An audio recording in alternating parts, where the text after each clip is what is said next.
The when I saw you in January, you had just been sworn in, and you were on a little panel with Wendell Willard and Lynn Riley and a few other people, and there was a lot of people in the audience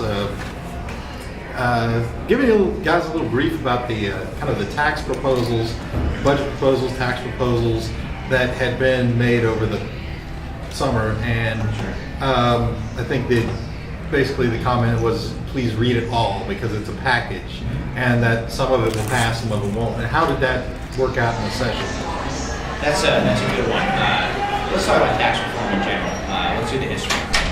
Many of you may know that back last year, Governor Perdue, the legislature, commissioned a special tax council made up of not politicians, but economists and business leaders to go out and take a look at Georgia's tax codes that haven't been updated in many decades. And their goal was to get feedback at the hearings all over the state and put those all together. Now, that was an interesting group of people. So let me put all the cards on the table here for a second. Some of the people that were on that are about as flaming liberal people as you can get, okay? Including the chairman, all right? So I have a little concern about who we picked to do that, not because necessarily that they're liberal or not, but I think some of the things they came up with and some of the things they designed were inaccurate from the get-go. And I think some of it was done sadly maliciously. Be that as it may, they did their job. They presented a report to us right before the session started. Now, unlike Washington, D.C., we actually read our bills before we vote on them.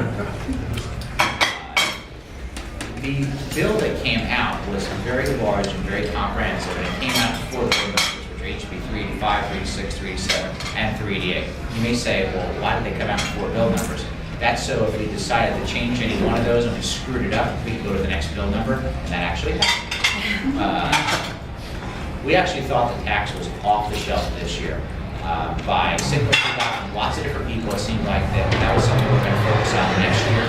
So we'd actually had that in our minds completely at that point. We were focused on immigration reform and education, hope scholarship, and Sunday sales, okay? We were focused on other stuff at that point. It was off our radar. All of a sudden, it became very hot about the last 3.5 weeks of the legislative session.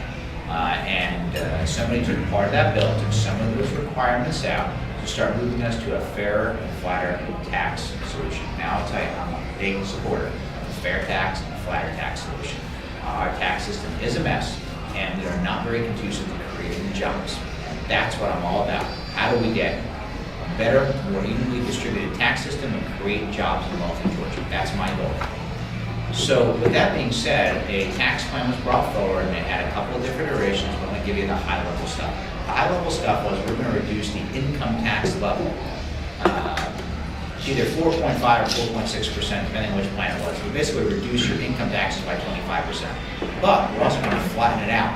So all the deductions that were put in over time are going to be stripped out of there. I will tell you, in the tax plan, I was paying more money. Okay, I didn't necessarily like that, but there were also so many exemptions built over time. I'm not so sure it would have been better in the long run to just phase all those things out, clean up the tax system, and eventually I could pay less money. I was willing to make the investment now, knowing if we followed the plan for the next 3 or 4 years, I would eventually save money in the long run.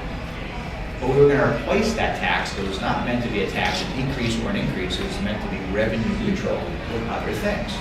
We're going to replace that with casual sales of automobiles. A lot of people are concerned about that because today, if I go buy a car from Allen today for $20,000, that's it, I don't pay any tax. But if I go buy it from Trey and he's a dealer, I gotta pay 7% sales tax on that, right? That just costs me money out of my pocket. Now, one could argue that Allen's got an unfair advantage over Trey, right? That's true, right? I mean, he's trying to make a living. Isn't he a business owner trying to create jobs? One can make that argument. But it's different than we did in the past, so people didn't like that necessarily. And we talked about a handful of other taxes that would go on things such as today, when you get your car worked on, you pay tax on the auto parts. You don't pay tax on the auto labor. They were going to tax the labor with the parts to help make up the difference. Another thing we're going to reduce, and this is something we really need to do, is eliminate the tax on manufacturing energy. What's manufacturing energy? So imagine a carpet mill or auto plant that buys lots of electricity. Many, many millions of dollars a month. You have to pay tax on electricity. That's backwards. I mean, a tax system fundamentally works on taxing your outputs, not your inputs. And what it has done is it's forced people to either move their business out of Georgia, or when they decided where to locate, they're located and build their business outside of Georgia. It's a foolish old law. We need to change it, and we need to get rid of our corporate income tax, which wasn't addressed in this, but needs to be.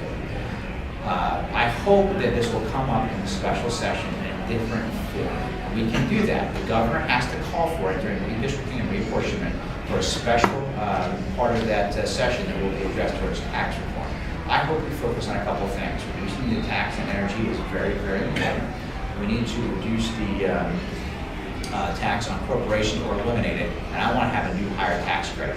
Whenever you hire someone new, that will give you a credit on their withholdings for the first couple of years. It just makes sense. We're getting people out of the unemployment rolls, and we're getting them working. When they're working, they're paying income tax, which is our largest source of revenue, and they're going to buy things with sales tax, which is our second largest part of revenue. It only makes good sense to do those things.